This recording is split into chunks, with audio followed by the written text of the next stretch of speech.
जंग का ये तुर्रम खां F-16 तो भगोड़ा निकला। यूक्रेन बुरी तरह से तबाह हो रहा है और आप इसी से इसका अंदाजा लगा सकते हैं कि पिछले 2 दिनों में ही रूस ने यूक्रेन के 15 प्रांतों पर भयंकर बमबारी की है और तबाही मचाई है। हैरानी की बात तो यह कि जिस F-16 फाइटर जेट के दम पर जेलेंस्की पुतिन को सीधे चैलेंज कर रहे थे, उसी F-16 जेट के रूसी वायुसेना ने चीथड़े उड़ा दिए हैं। उधर रूस ने यूरोप को अब खुला चैलेंज दे दिया है। कहा कि अगर वो किसी भी तरह से युद्ध में उतरे तो यूक्रेन से बदतर हाल यूरोप का होगा।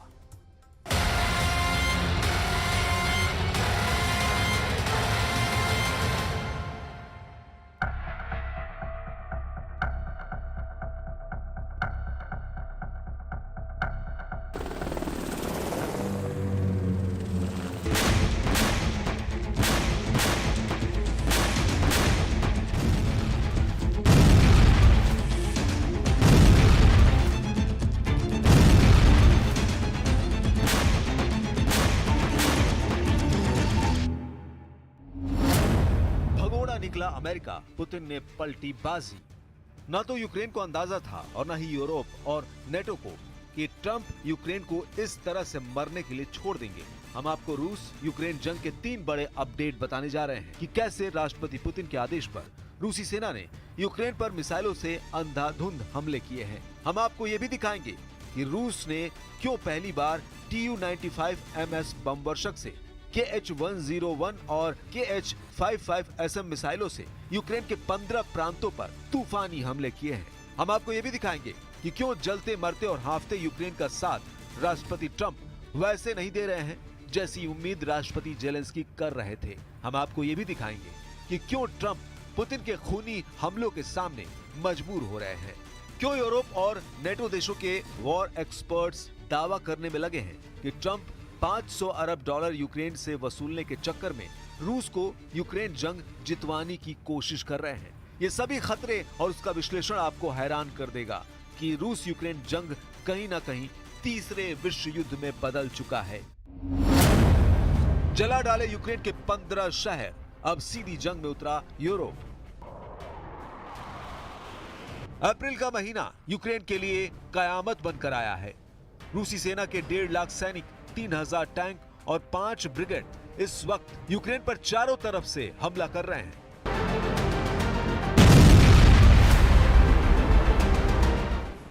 सबसे हैरानी की बात तो यह है कि रूस 1040 दिन से ज्यादा की जंग में यूक्रेन के 1,13,000 वर्ग किलोमीटर इलाके पर कब्जा कर चुका है, जो लगभग यूक्रेन की जमीन का 20 से 22% हिस्सा बैठता है। लेकिन उसके बावजूद रूस रुकने का नाम नहीं ले रहा है। रूस ने यूक्रेन में मौजूद अमेरिका और यूरोप के एयर डिफेंस सिस्टम को चुन चुन कर मारना शुरू कर दिया है। रूसी हमलों की इन ताजी तस्वीरों को देखिए। रूस तोपखाना यूक्रेनी सेना के 221 मोर्चों पर अंधाधुंध हमले कर रहा है। 44 सेकंड के इस वीडियो में दावा किया गया है कि यूक्रेन के खार्किव, निप्रोपेट्रोव्स्क, खेरसोन में रूसी सेना के हमलों से भारी तबाही हुई है। दावे तो यहाँ तक किए जा रहे हैं कि यूक्रेन के 15 प्रांतों पर 30 दिन से रूस के हमलों में 5 गुना तक बढ़ोतरी हुई है। रूस के प्रचंड हमलों को देखकर कुछ वॉर एक्सपर्ट्स डंके की चोट पर दावा करने में लगे हैं कि ट्रंप पुतिन के खूनी हमलों पर आंखें मूंदे बैठे हैं और एक तरह से यूक्रेन के खिलाफ ट्रंप की सरकार की गद्दारी को साबित करता है। हम आपको ग्राफिक और तस्वीरों के जरिए दिखाते हैं कि इस वक्त यूक्रेन की राजधानी कीव समेत यूक्रेन के 15 प्रांतों पर रूस किस तरह से कैसे हमले कर रहा है।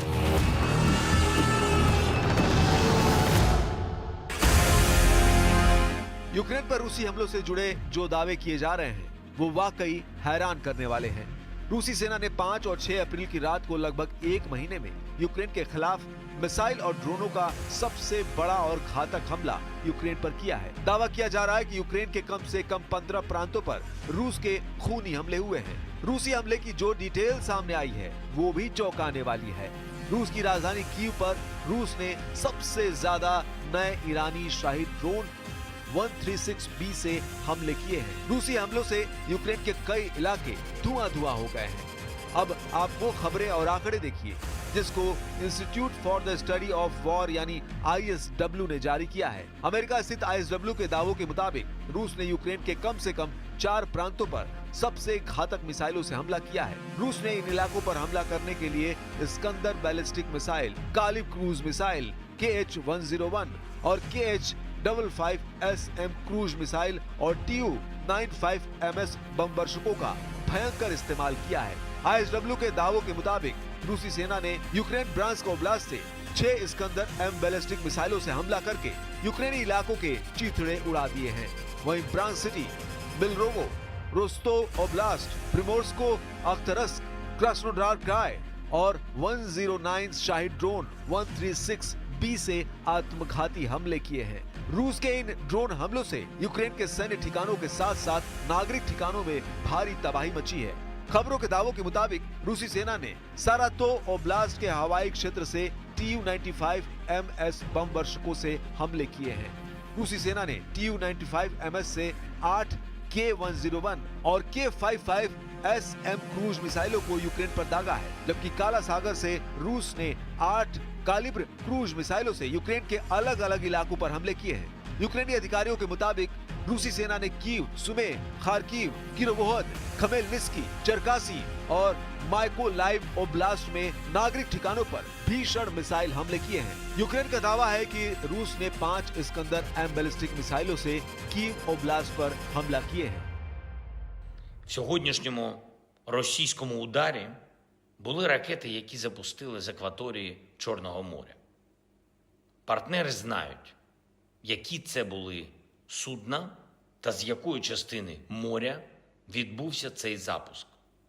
Це одна з причин, чому Росія спотворює дипломатію, чому Росія не йде на безумовне припинення вогню.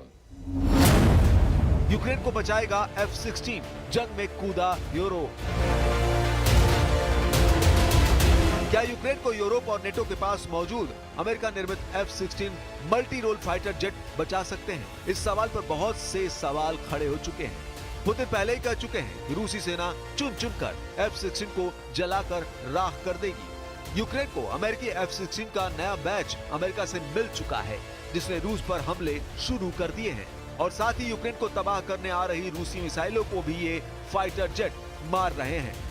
उत्तरी यूरोपीय देशों नीदरलैंड और डेनमार्क भी रूस के खिलाफ F-16 के इस्तेमाल पर जोर दे रहे हैं। हालात ये है कि रूस से सटे नेटो देशों में F-16 के बेड़ों को भयंकर जंग के लिए पूरी तरह से तैयार कर लिया गया है, जबकि दूसरी तरफ रूस के सुखोई और मिग सीरीज के सैकड़ों विमान यूक्रेन पर भीषण हमले करने में जुटे हैं। जो तस्वीरें और खबरें सामने आ रही हैं, उसके मुताबिक अमेरिका का F-16, फ्रांस का मिराज 2000 और जगुआर फाइटर जेट यूरोप और यूक्रेन के लिए गेम चेंजर साबित हो सकते हैं। रूस के हाथों यूक्रेन की तबाही और बर्बादी देखने के बाद से यूरोपीय और नेटो देशों के सामने सिर्फ एक ही रास्ता बचा है, या तो रूस से सीधी जंग करो या फिर अपनी जान बचाकर भागो। पेरिस, लंदन और ब्रसेल्स में नेटो और यूरोपीय यूनियन की मीटिंग में ये बिल्कुल साफ हो चुका है कि यूरोपीय देश किसी भी कीमत पर पुतिन और ट्रंप की डील को नहीं मानने वाले हैं। हालात ये है कि अब पोलैंड तीसरे विश्व युद्ध का पहला हेडक्वार्टर बन गया है, जिसने रूस के खिलाफ बारूदी मोर्चा खोल दिया है। जो दावे किए जा रहे हैं उसके मुताबिक पोलैंड के राष्ट्रपति आंद्रेस डूडा की इस वक्त हवाइयां उड़ी हुई हैं। रूस ने यूक्रेन के साथ साथ पोलैंड में भी मोर्चा खोल दिया है। इस वक्त पोलैंड के लाखों सैनिक, सैकड़ों फाइटर जेट, टैंक, तोप और मिसाइल सिस्टम फुल एक्टिव हैं। अब हम आपको दिखाने जा रहे हैं कि कैसे पोलैंड से लेकर जर्मनी तक क्यों हड़कंप मचा हुआ है। नेटो की तरफ से पोलैंड रूस को सीधी चुनौती दे रहा है, ऐसे दावे किए जा रहे हैं। वहीं बाल्टिक देश एस्टोनिया, लातविया और लिथुआनिया भी रूस के हमलों से निपटने के लिए एड़ी चोटी का जोर लगा रहे हैं। दावों के मुताबिक पोलैंड में 1,20,000 नेटो सैनिक जमा हो चुके हैं। फ्रांस की स्पेशल फोर्स के लगभग 6,000 स्पेशल कमांडो पोलैंड में मौजूद हैं। इधर रूस ने बेलारूस में अपनी इस्कंदर मिसाइल 5 महीने पहले ही तैनात कर दी थी। खबर यह भी है कि अगर पोलैंड की तरफ से रूस पर हमला होगा तो बेलारूस की तरफ से यूक्रेन पर रूस और बेलारूस की सेना मिलकर बड़ा हमला कर देगी। नेटो की इस चाल पर ट्रंप की मुहर नहीं लगी है, ऐसा दावा किया जा रहा है। इधर मरता हाफता यूक्रेन नेटो की तरफ अभी भी टकटकी लगाए देख रहा है। 37 महीने बाद रूस यूक्रेन जंग में हालात बेकाबू होते जा रहे हैं। 32 देशों वाला नेटो भी अब पुतिन के साथ आर पार की जंग करने का मन बना रहा है। ब्रिटिश स्टॉर्म शैडो मिसाइल से रूस के काफी अंदर यूक्रेनी सेना हमला कर रही है। दावा किया जा रहा है कि ब्रिटिश स्टॉर्म शैडो मिसाइल से रूस के सैन्य ठिकानों पर हमले किए गए हैं। वहीं रूसी सेना का साफ कहना है कि उनके एयर डिफेंस सिस्टम ने ब्रिटिश स्टॉर्म शैडो मिसाइलों को हवा में ही तबाह कर डाला है। रूसी सेना का दावा है कि वो अब तक यूक्रेन को ब्रिटेन से मिली 12 स्टॉर्म शैडो मिसाइलों को हवा में ही तबाह कर चुका है।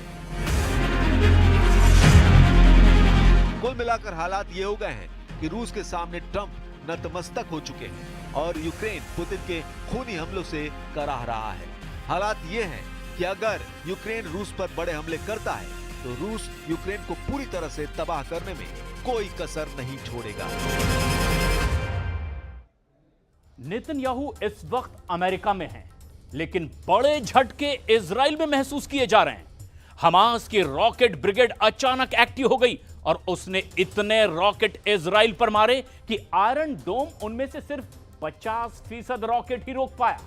और अब ईरान ने तो अमेरिका और इजराइल को ऐसी धमकी दी है कि ट्रंप और नेतन्याहू कोई बड़ा फैसला बहुत जल्द कर सकते हैं।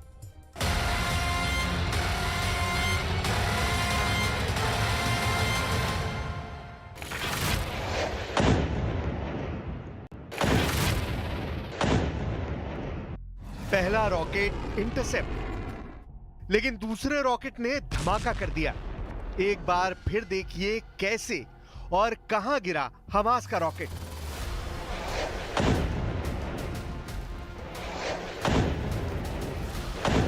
हमास का तीसरा रॉकेट भी रोक दिया गया, चौथा रॉकेट भी खत्म, पांचवा भी इंटरसेप्ट हुआ।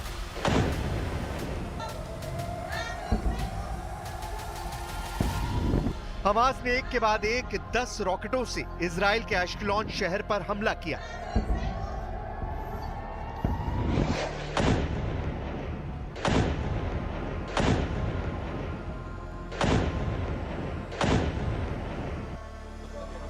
गजा के उत्तर में अश्कलोन शहर में जैसे कोहराम मच गया।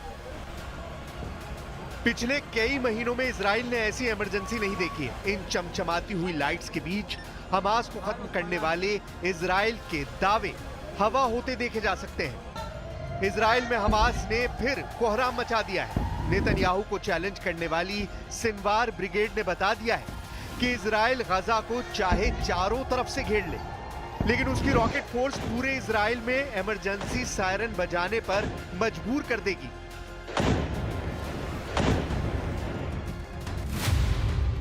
हमास ने अश्कलोन पर 10 रॉकेट दागे। इजराइल ने इनमें से 5 रॉकेट रोक लिए, लेकिन बाकी 5 को रोकने में इजराइल का आयरन डोम एक बार फिर नाकाम साबित हुआ। आप इसे ऐसे समझिए कि आयरन डोम का स्ट्राइक रेट सिर्फ 50% निकला। 50% स्ट्राइक रेट यानी आयरन डोम 100% फेल हो गया। इसके साथ ही हमास ने 2 बातें साबित कर दी। पहली ये कि इजराइल का सबसे बेहतरीन एयर डिफेंस सिस्टम उसके रॉकेट के सामने नाकाम है। हमास ने जो दूसरी बड़ी बात साबित की है वो ये कि नेतन्याहू की आंखों का काटा हमास अब भी जिंदा है। हमास अब भी इजराइल से लड़ रहा है और इजराइल उसे रोकने में पूरी तरह फेल हो चुका है।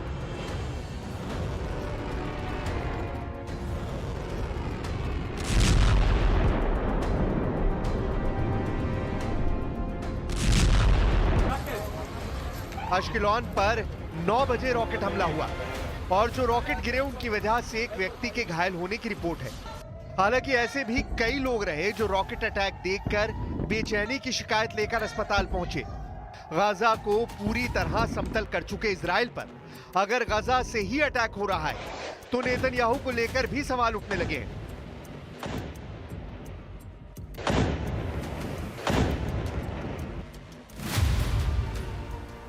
क्योंकि जिस वक्त नेतन्याहू अमेरिका में डोनाल्ड ट्रंप से मुलाकात करने जा रहे थे, ठीक उसी वक्त हमास ने इजराइल पर ताबड़तोड़ रॉकेट दाग दिए। हमास अब सीधे सीधे बताना चाहता है कि गजा पर नेतन्याहू का जीरो कंट्रोल है हमास की सिनवार ब्रिगेड ने हमले का यही वक्त इसलिए चुना क्योंकि वो दिखाना चाहता है कि नेतन्याहू की टनों टन बमबारी उसको मिट्टी में मिलाने में पूरी तरह नाकाम रही है।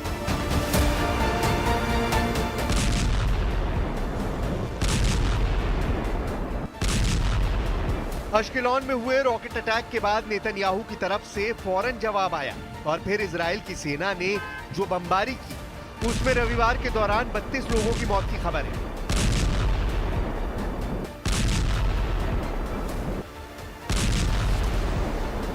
लेकिन हमास से मिल रहे नए चैलेंज का मैसेज साफ है, वो ये कि हमास झुकेगा नहीं।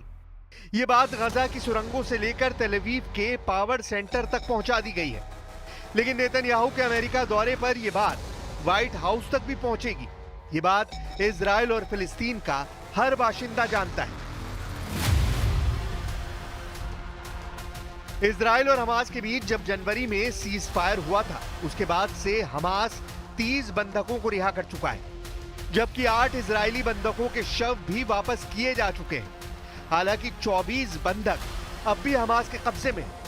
18 मार्च को सीज फायर टूटने के बाद से इजराइल के हमलों में 1350 फिलिस्तीनियों की मौत हुई है। इनमें 500 तो सिर्फ बच्चे हैं।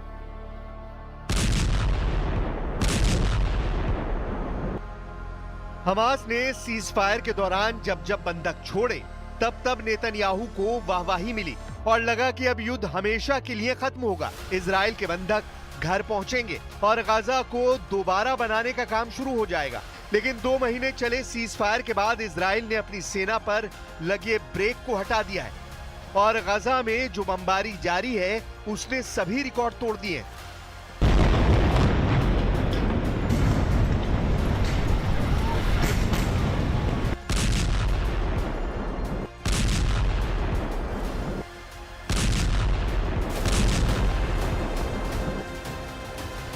गाजा के स्वास्थ्य मंत्रालय की रिपोर्ट है कि 7 अक्टूबर 2023 से अब तक 50,700 लोगों की मौत हुई है।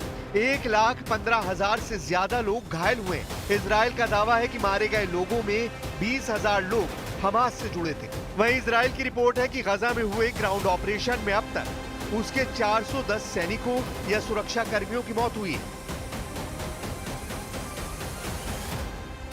गाजा में बमबारी ने पूरी दुनिया को परेशान किया है, इसमें कोई शक नहीं। इजराइल और हमास की टक्कर वर्ल्ड वॉर करा सकती है, इसमें भी कोई शक नहीं, क्योंकि फिलिस्तीन और इजराइल का मुद्दा हमेशा से पश्चिम एशिया में बारूद का ढेर कहा जाता रहा है और अब तो 18 महीने के युद्ध में इतना बारूद बरसा है कि वॉर का रिकॉर्ड रखने वालों के लिए भी अपने आंकड़े समेटना मुश्किल हो गया है।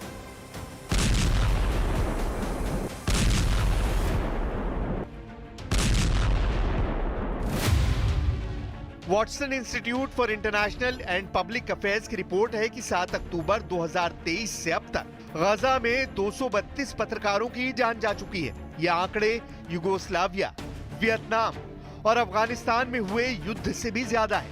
यानी गाजा में 550 दिनों के युद्ध में सबसे ज्यादा पत्रकार मारे जा चुके हैं।